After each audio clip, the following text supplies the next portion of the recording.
ইয়ে কোথায়, নিতু কোথায়? এই ভাইকে তো ওর কি আপনার দেবর? পাগলের গোষ্ঠী। আই, তুই ভালো হবি না? তুই কোনোদিন ভালো হবি না? কি সহ্য আমরা বুঝলাম না। দেখলেন ভাই, দেখেন আমি কি এমন জিজ্ঞেস করলাম, বললাম যে আপনি ওনার দেবর কিনা, এই কথা উত্তরটা দিলেই তো অ্যান্সারটা হয়ে যায়, তাই না? ঝামেলা শেষ। হুদাই খামাকা কেউ না। তবে আপনাকে তো ঠিক ছিলাম না, আমার নাম রানা। আপনি কি ভাই? আমি ওনার দেবর, আমার নাম জব্বার। ও মাই গড, মানুষের কণ্ঠ এত মিলে কি করে? ভাই বিশ্বাস করেন, আপনার গলা হুবহু আমার স্ত্রী নিতুর মতো। পাগল কোথাকার।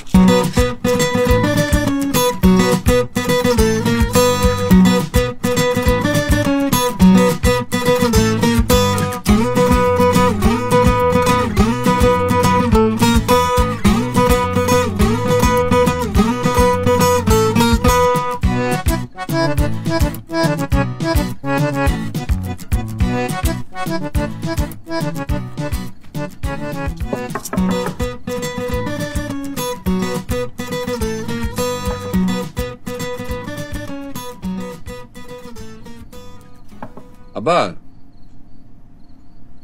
আব্বা দরজাটা একটু খুলেন। আসেন দুজনে মিলে একটু বিশ্ব রাজনীতি নিয়ে আলাপ করি। আব্বা,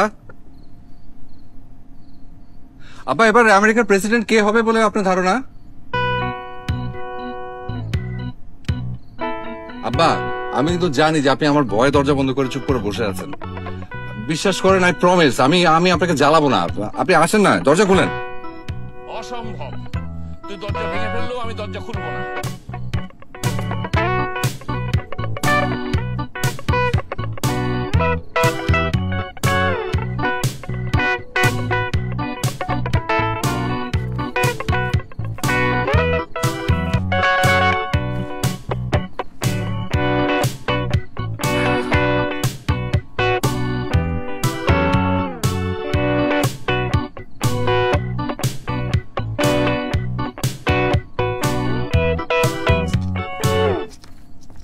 ভাইজা, ওই নিতু খালা আপনার ডাকতেছে। সে কোথায়? হ্যাঁ, রুম তো আছে, লগে মিতু কালো আছে। আইন। ইয়ে খালা, একটা জিনিস জানতে চাচ্ছিলাম, মানে ওই বাসার দাবটি গুলো কোথায়? দাও বুটি জায়গা রান্না করো কেরে? দাও বুটিতে আপনি কি করতেন? আপনি শিওর? মানে আমার কাছে কেন মনে হচ্ছে যে নিতুর কাছে মানে দাবটি টাইপের কিছু আছে, মানে এটা একটু শিওর হতে চাচ্ছিলাম আর কি। ও আল্লাহ আল্লাহ গো, হেলার কাছে দাও বুটি কেড়ে থাকতো? জীবনও তো দেখছি না একটা পেঁয়াজ কাঁচামরিচ কাটতো। সব কাটাকুটি তো আমি করি, দাও বুটি থাকবো আমার কাছে রান্না করো। ইয়ে খালা, আমি আপনাকে তাহলে একটু খুলেই বলি। মানে বিষয়টা হয়েছে কি, আমি আসলে আমার একটু সেফটির ব্যাপারটা নিয়ে একটু কনসার্ন। মানে যেটা হচ্ছে, ওর তো আসলে অনেক রাগ। ওকে যখন ফোন করেছিলাম, ও আমাকে একটা থ্রেট দিয়েছে, বলেছে যে আমি ওর সামনে গেলে ও কোপ দিয়ে আমার কল্লা ফেলে দিবে। চিন্তা করে দেখেন তো কেমন লাগে। ওর মাথায় তো আবার তার মধ্যে সিট। মানে হয়েছে কি যে ও যে টাইপের রাগী মেয়ে, আমার ধারণা ওর কাছে একটা দাবটি টাইপের কিছু একটা আছে, ওর সামনে গেলে সত্যি সত্যি কোপ দেবে। ওক করে কাটি কথা কইছেন, কথা সত্য। এই মাইয়া তো কোপ দেওয়ার মতো মাইয়া। ওই যে রাগী মাইয়া আমি আমার বাপ জন্মে দেখছি না। মাথায় যে সিডের কথা কইলেন, এটা তো নিতু কালার মাথাত নাই। মাথা সিট তো আছে বড়লার মাথা। মিতু আপা? ও, যখন নিতু আপা রাগ এই বাসা তাই উমায়া গো, মিতু কালা তো কারেন্টের লাইনি বাসাতে হাজির হয়। সারাক্ষণ দুই বোন মিল্লা যুক্তি হরে কেম্বা আপনার সিফা মাইদান যাবো, সারাক্ষণ শুরু বইনে বুদ্ধি দেয়। রাইট, ঠিক বলেছেন, আমারও তাই ধারণা। জোরেখা খেলা, আমি এই মুহূর্তে সিদ্ধান্ত নিলাম, আর যাই হোক না হোক আমি একাকে ওই ঘরে যাচ্ছি না। হো, একলা যান তো ঠিক হইতো না। ভাইসা, আপনি ডরেন না যে আমি আপনার লগে আছি, আমি হচ্ছে আপনার বডিগার্ড। আপনি আমার বডিগার্ড?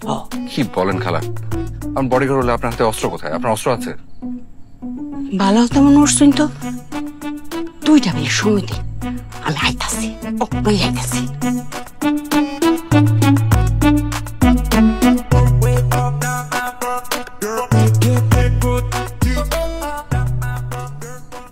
ভাইজান, এই যে দেখুন অস্ত্র আনছি। অঙ্কার কোনো ডর নাই, লইন যাই। আপনি কোনটা নিবাই, রড না বাঁশ? কোনটা নেব মানে আপনি এগুলো কোথায় পেলেন, আর এইগুলোতে আমি কি করব?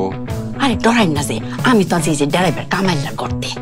এটাতে কি করতাম মানে, আপনার কোশ্চেনে কল্লা ফালাই দিব, আপনার শরীরে যদি ফুলের টুহাটা দেয়, আমরা দুইজন মিলে জাফাই পড়তাম না। আইন জোড়াকে খেলা, আমার জন্য আপনার ভালোবাসা দেখে বিশ্বাস করে আমার চোখে পানি চলে আসছে। আমার ইচ্ছা করছে আপনাকে জড়িয়ে ধরে কিছুক্ষণ কান্দি। ভাইজান, মনটা যখন চাইছে অবশ্যই কানবাই। তো অঙ্কানা পরে আদি লই যাই, এই রুমও যাই, কি কয় তা গুনি, যদি কিছু তা করে। আচ্ছা কোনটা নি ভাই, রড না বাঁশ? আচ্ছা রডটাই লই, ধরুন ধরুন। এই বাঁশ দিয়া মাথার মধ্যে বাড়ি দেওয়ার মজাই আলাদা। আইন যাই। ঠিক আছে, আপনি বাসায় রাখেন, আমার রডি বর্ষা। চল, বিসমিল্লাহ।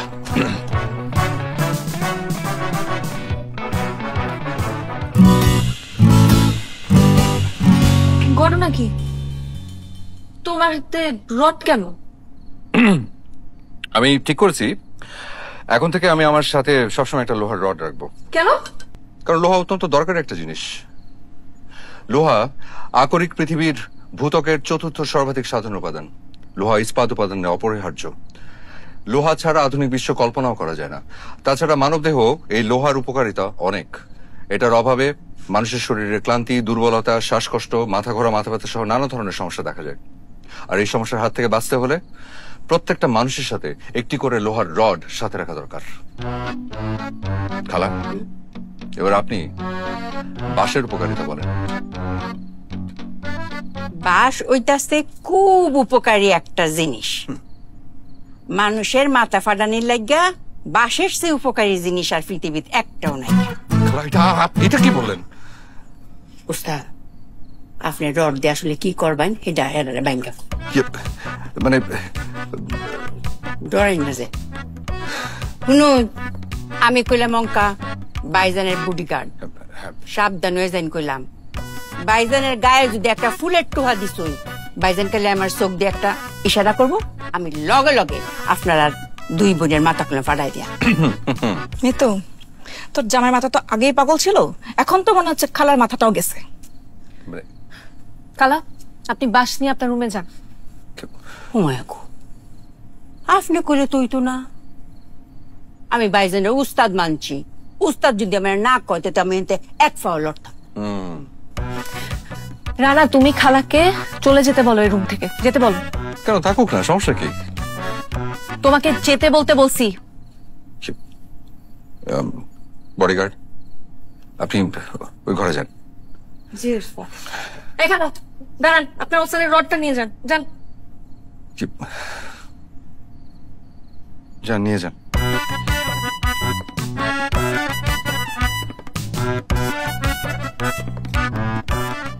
না, নিতু তোমাকে এখানে আসতে না করছো না, কেন আসছো? নিতু, আমি কি তোমার সাথে একটু একা কথা বলতে পারি? না, পারো না। ওর সাথে কোনো গোপন কথা থাকতে পারে না তোমার। যা বলার আমার সামনে বলবা।